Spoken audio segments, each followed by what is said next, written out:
Hey everyone, this is Josh Monacella from MGP. And I'm Dan Monacella from MGP. And we're here to talk a little bit more about our series with our different axes, different guitars, different instruments. And in this one, got kind of a special one to show you. It's not a particularly amazing instrument by any stretch. In fact, it's an intro bass. But this, anytime you hear bass backing tracks in some of our stuff, this is the guy that's doing it. And I have a couple of interesting stories about this one. But just as a real quick aside, I'll tell you originally how well, first let's start with, I guess, the parts. So this is maple. I definitely dig the maple neck, which is cool, but it has, pretty standard rosewood fretboard, looks to be Indian. It feels alder because it's nice and light. It's probably like an alder body or something like that. Now at the time, I picked this bass up to play live. I was in a couple of different bands, and I played bass in them, so I needed a decent bass. I didn't want to invest in anything too crazy, right? But one thing that I did do is I had a local technician, add this to the low E string, which is a D tuner. And that makes it so essentially, I'm playing an E, and then I flick this thing and now you can drop it, which is really cool.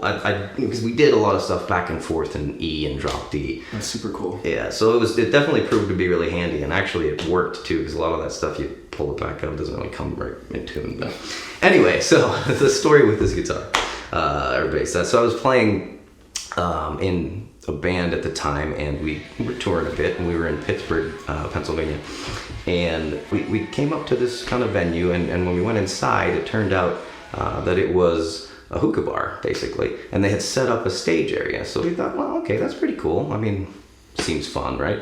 So we're sitting there kind of, we got there a little early, we unpacked our stuff and stuff, and we're sitting there, and I can't remember if we had gotten some tobacco or what, but we were chilling, and essentially we noticed as the crowd rolled in, this place got pretty full, and it was predominantly more black people than white people. And I thought, well, how are they going to respond to our music? Because our music was kind of, I like to think it was funky, but it had some pop elements. So I'm thinking, okay, this should be interesting. So now the performers go up, right? And we were not first, but a couple of performers went up, and we noticed a theme. They all did some kind of spoken word or rap or some kind of like hip hop thing. And it was cool. Everybody was really into it. It was actually really interesting to see. But then when it was our turn to go on, it was a little bit scary because we weren't sure how they were going to react to this music, right? I mean, everything here was like hip hop. We kind of felt like the Outliers, like, a country band in a metal show. It was just sort of weird. But so we got up there and we started playing, and I think the crowd was a little iffy at us at first, kind of like, what are these dudes doing up here? But once we started like kind of getting into our grooves, it really turned out well, and the crowd responded well, and it was a fun time in the end, and it was an experience that I'll never forget. But yeah, and this is the bass that took me there. I've had this thing for quite a long time. I think this is a RBX170, yeah. So again, it's not a particularly nice bass, but I feel like when I play with it, sometimes I use a pick, sometimes I use my finger. When I play with a pick, it gets this really nice growling sound. I don't know if that has to do with the pickup configuration or the overall instrument, but it's pretty nice, and it plays pretty well too. Nice and low action, nice and thin neck. I love it. So it's excellent for doing backing tracks and stuff like that nowadays. But it was also really good for playing bass live for sure. I think for the money too, Yamaha basses are fantastic, especially for like beginners or people that like are just getting into it. Or say you have to play in a band, you normally play guitar, but you need a bass because your band wants to start playing shows. The Yamaha basses are awesome for like a few $100s or whatever. And I know you modded it, so it's probably a little more than that, but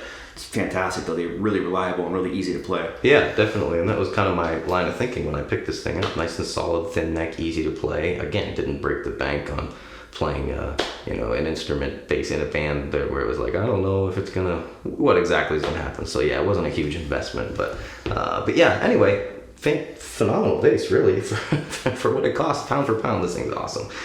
So anyway, yeah, this is a bass that again you see or hear, I guess, more often in some of the backing tracks, and hopefully I'll have a couple of clips to show as well. But yeah, anybody else have any interesting stories on bass? Anybody ever use one of these D-tuners? They're pretty sweet. I don't know if they have one for the guitar. Didn't it come from Van Halen or something? Probably. Something like that. It's awesome though. I've never used one, but it's killer. Like, I had a bass like that a long time ago in one of my old bands, but not with that cool drop D things. Yeah. So it's convenient that way. That's awesome. Anyway, anybody has any stories, let us know. And as always, thanks for watching. We'll see you next time.